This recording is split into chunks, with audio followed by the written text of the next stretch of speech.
Hey internet, so this video I'm just going to give my feedback on sponsored videos, especially for Genshin Impact.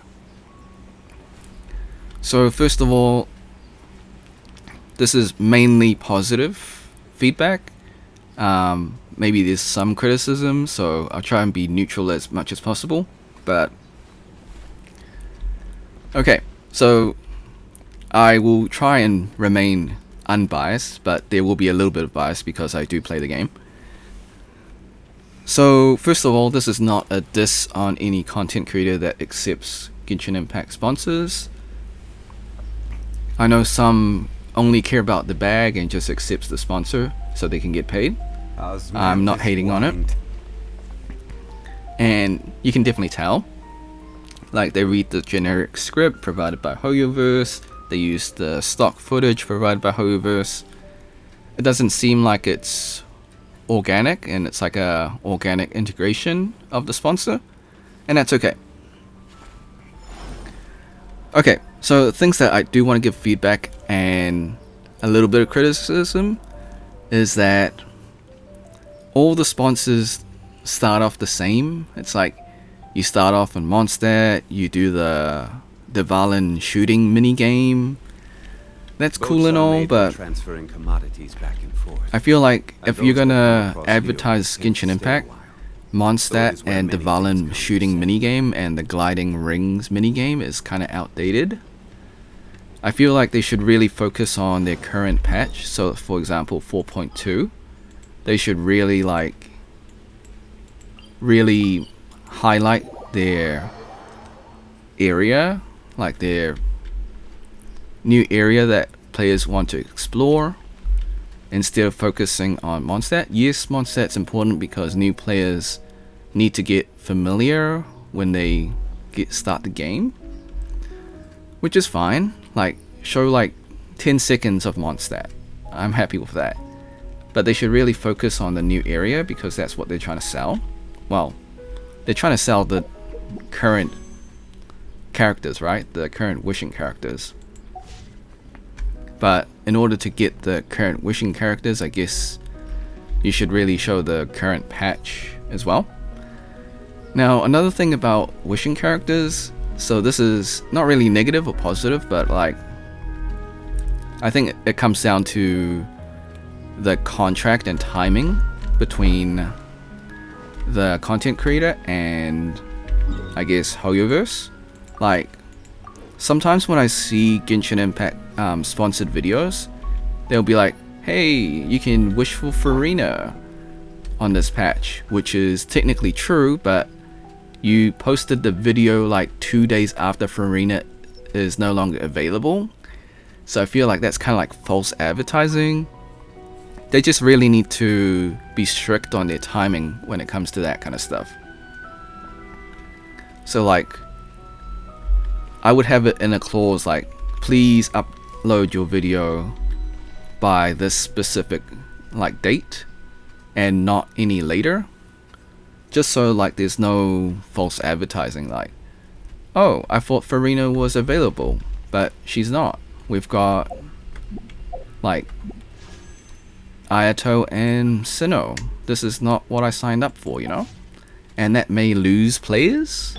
So I think like they really do need to be strict on their upload times. So like, have it at least a week or 2 weeks before Farina goes away. Maybe 5 days if you really want to lean into the whole psychological effect of like fear of missing out. But like, if you post the video 2 days after Farina is gone, I don't think that's good. So that's a little bit of negative criticism, but at the same time, like, if you're advertising something, then it should definitely be in the game, right? And I'm just gonna assume that the viewers are like watching it on like in real time, then they're not watching it like 5 years in the future. Okay, so we've talked about like the advertising the whole current patch and the current character. I think for like players that, or not players, but content creators that make videos that are just in it for the bag, sure, give them all the stock footage and let them do what they will. But I think like you should also make it in the contract, like to have some natural footage, whether it just be like them just messing around or like just them getting into unfortunate accidents, like falling to their deaths or like just drowning or like just random funny antics. I think having some natural footage would be good as well. So a mixture of natural footage and I guess stock footage provided by Hoverse. It just makes like the video feel a lot more natural, I guess, organic. But that's personal preference. I mean, some content creators would prefer the soulless method and just use all stock footage. So I think it just comes down to what their contract is about. But I feel like having some natural footage would be better. And I think like it depends on the patch as well. So if the core patch is about exploration, then maybe focus on the new area.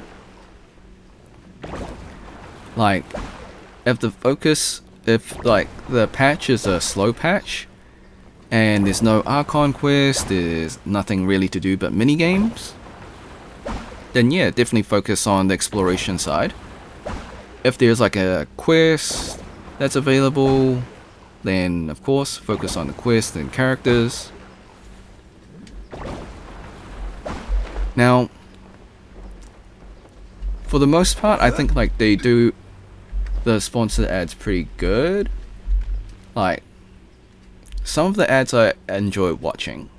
And when I mean ads, I mean like an actual sponsored video, like a whole 8-minute video dedicated to Genshin Impact, right? I think like another thing that it could be worked on is they show like I guess the traveler. So 1 second, guys. All right. Just what will we come across this? So they show the traveler. I think maybe they should show the element change from, I guess, in the beginning Mondstadt, which is Anemo, and they should like have like a switch. So like a cutscene or like I guess a cut to like the current patch and switch to the element. I don't know, maybe that's just me. It kind of like just shows like there's a change in, what's the word, like change in atmosphere. So from Anemo to Hydro, it kind of just shows that, I don't know. I feel like that's a personal nitpicky thing. Alright. And I think that's about it. Like, those are all my criticisms. I mean, they're mostly neutral. Like, they're not really that bad. I would say, I think in the sponsored video, since it is a gacha game, I guess you do need to like show wishing, but that may not be, I don't know. Is it necessary? I don't think so, but maybe that's something that they need to do out in their contract, because I've noticed that a lot of the sponsored videos contain wishing, but like I said, the only feedback about that is make sure you wish and upload the character that is actually on the banner on that specific date. Aside from that, I don't really have any issues with like content creators wishing for their sponsored video. Although I think they should have a disclaimer like spend responsibly, just because it can get expensive and you should only spend what you're able to afford. Just a little disclaimer. Okay, so that's my thoughts and feedback on the, I guess, Genshin Impact sponsored videos. Okay. Thanks for watching. Hope you had a great day. Be sure to like, subscribe, share with your friends, ring the bell, turn on all notifications. Leave a comment below. What do you reckon? Like, how do you feel about Genshin Impact sponsored videos? Do you watch them, or do you not watch them because you're already playing the game? Okay. Become a member if you want to. Drop a super thanks if you want to. Until next time, see ya.